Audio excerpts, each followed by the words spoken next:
Alors aujourd'hui, pour les entreprises, on entend tout le temps il faut innover pour survivre. Alors évidemment, on a l'impression que c'est une injonction puisque le marché, les concurrents, le contexte nous dit voilà, écoutez, il faut essayer de mettre en place des procédures pour trouver de nouvelles façons de faire ou de nouveaux produits. Enfin, l'innovation est partout dans l'entreprise. Moi, ce qui m'intéresse plus, c'est comment vivre en innovant. C'est-à-dire comment installer au cœur de l'entreprise une véritable culture qui fait que l'ensemble des collaborateurs et des collaboratrices puissent apporter des idées. Car trop longtemps, on a cru que l'innovation était au cœur donc des instances décisionnaires, du top management, de la R&D, etc.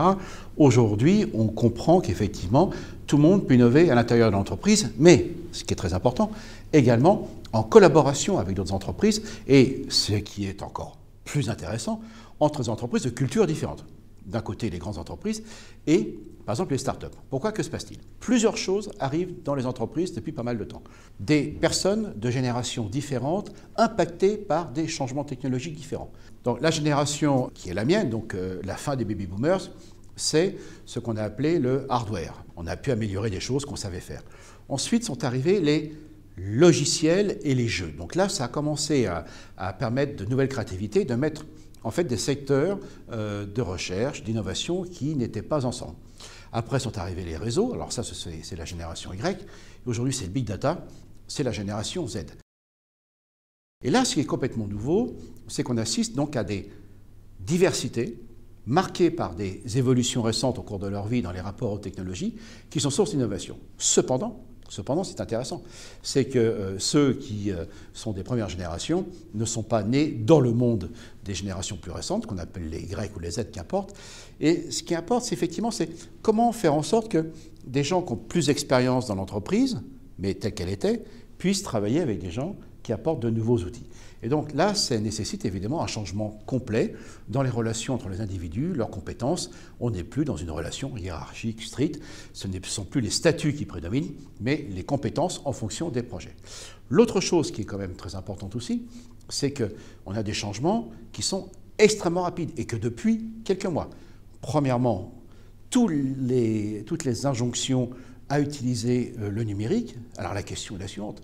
Est-ce qu'on améliore avec ces nouveaux outils du numérique des procédés qu'on faisait déjà? Bien sûr, ça c'est incrémental. Ou alors, est-ce qu'on inclut ces nouvelles technologies et leurs potentialités dans l'élaboration de nouveaux processus, évidemment, qui vont complètement changer ces métiers? Et ça, ce n'est pas du tout la même manière de faire. Dans mon jargon, d'un côté, c'est Monsieur Lamarck, on incrémente, et il faut le faire. De l'autre côté, c'est Monsieur Darwin, il faut le faire aussi. Seulement, il faut savoir où on est. On ne peut pas faire les deux en même temps. En tout cas, ce n'est pas les mêmes moments d'innovation. Et puis, surtout en France, on est très en retard, c'est l'arrivée des machines intelligentes. Alors, l'idée, c'est que chez nous, ces machines intelligentes vont prendre les jobs des autres. Ce n'est pas tout à fait vrai. C'est-à-dire que 50 à 60% des métiers, voilà, ce sont des estimations, vont être largement modifiés. Nous allons apprendre à travailler avec des machines cognitives intelligentes. Les robots, ce n'est plus que sur les chaînes de production ou de distribution. Les robots, ce sont des machines qui aujourd'hui sont capables de collecter, d'ordonner, de restituer des données beaucoup mieux, rapidement que nous et d'une manière plus efficace. Est-ce que ça prend ces jobs? Non. Ça libère, et c'est ça l'importance aujourd'hui des fonctions RH, c'est qu'aujourd'hui, il n'y a pas qu'un seul type d'innovation, il y a plusieurs générations, on va avoir des mondes complètement hybrides avec des objets communicants, et ensuite des innovations qui ne sont plus que dans la périphérie de l'entreprise, mais aussi à l'extérieur de l'entreprise, avec des startups par exemple, et différentes cultures. Et bien ça, effectivement, toutes les études le montrent, les études de prospective, les fonctions RH aujourd'hui vont connaître une expansion, certaines qui vont continuer à améliorer leur métier classique en ce qui concerne les carrières, les formations, etc. Et la formation prend un rôle important, et certaines fonctions RH qui vont être, elles, plus orientées innovation, où là, on va demander aux personnes, non pas d'exprimer des compétences pour lesquelles elles ont été sélectionnées et même pour lesquelles elles sont la plupart du temps excellentes, mais des personnes capables de déployer de nouvelles compétences auxquelles elles ne pensaient pas.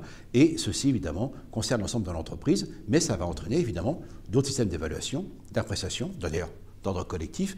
Donc, du coup, ce n'est pas une fonction RH qui substitue à une autre, c'est qu'en fonction du type d'innovation, comment on est capable d'avoir une politique RH dans la mise en œuvre de ces différentes façons d'amener des individus à exprimer leurs compétences, leur créativité dans un domaine ou dans l'autre, sachant que, évidemment, ceci, c'est une question d'organisation. Et donc, j'ai tenté, modestement, de donner des schémas référentiels qui, effectivement, permettent de bien comprendre qu'aujourd'hui, par exemple, est-ce qu'on sélectionne des talents? Mais ces talents, est-ce qu'on les choisit en fonction des compétences antérieures, aussi excellentes qu'elles ont été, ou alors est-ce qu'on sélectionne des talents avec des potentialités sans savoir ce que ça va donner?